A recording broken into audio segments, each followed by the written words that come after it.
Dear students, I welcome you all for the design thinking based discussion on energy harvesting from electromagnetic waves. With the rapid growth of wireless communication devices, there are so much of energy available in our surroundings.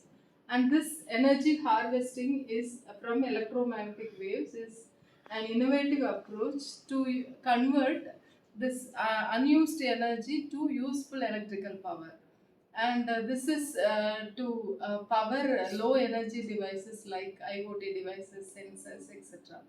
And by using energy storage device, suitable antennas, rectifiers, and also using design thinking approach, we are going to design a smart, cost effective, reliable energy harvesting system from electromagnetic waves. Let us discuss. In this design thinking approach, we start from the empathy. So yes, good morning. I'm going to empathize and define our design thinking based energy harvesting from electromagnetic waves. So basically, for the low power devices like sensors and wearables, IoT devices, we mostly rely on batteries. If in urban areas, we can replace batteries as much as we can. But in rural and remote areas, we can't rely on batteries as much as we want. So we have to find a solution for that. Meanwhile, lot of unused electromagnetic energy and waves are from Wi-Fi, radios, and towers are going unused. So what we need? Can we really convert this free electromagnetic waves into uh, usable electrical energy to power these devices?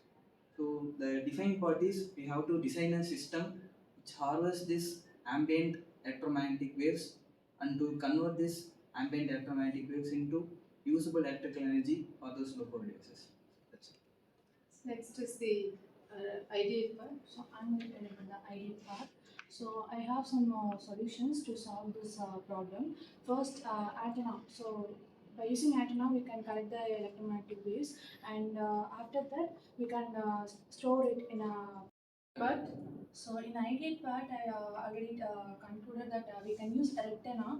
So that was the best idea, I think so. And after that, prototype. So in prototype, by using the rectangle idea, we can take matching circuit that can improve the efficiency, and after filter to smooth the output, and at last we can store the energy in a capacitor and battery. So based on this, we can power small devices like sensors or some other devices. good. Next part.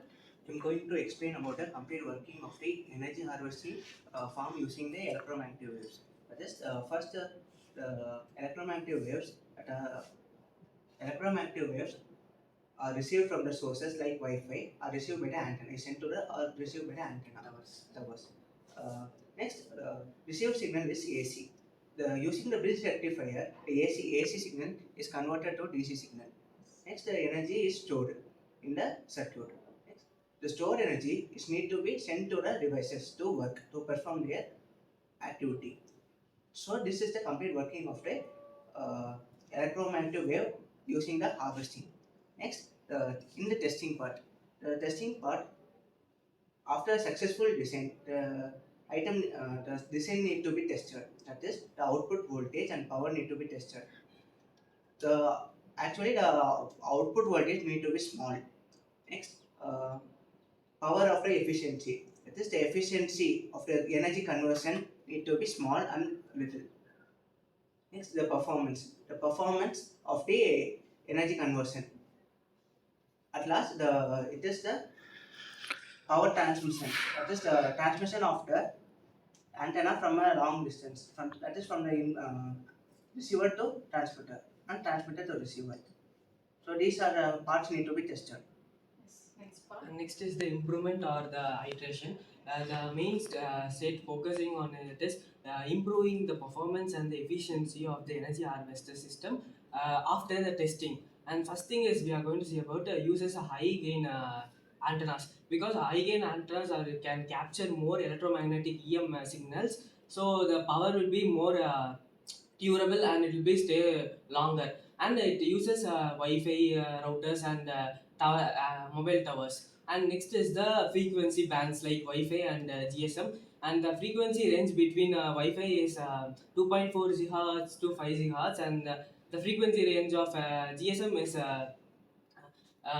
500 megahertz and megahertz to 1800 megahertz. And next is the rectifier because rectifier is used to the it gets the source and it converts the DC AC current to DC power output. And next is the um, Start. Application part. and in application or real life world, it is used in self sensors, because we don't need to give extra power, because the electromagnetic waves automatically gives the power automatically by getting it. And it can be used in industries, homes, and etc.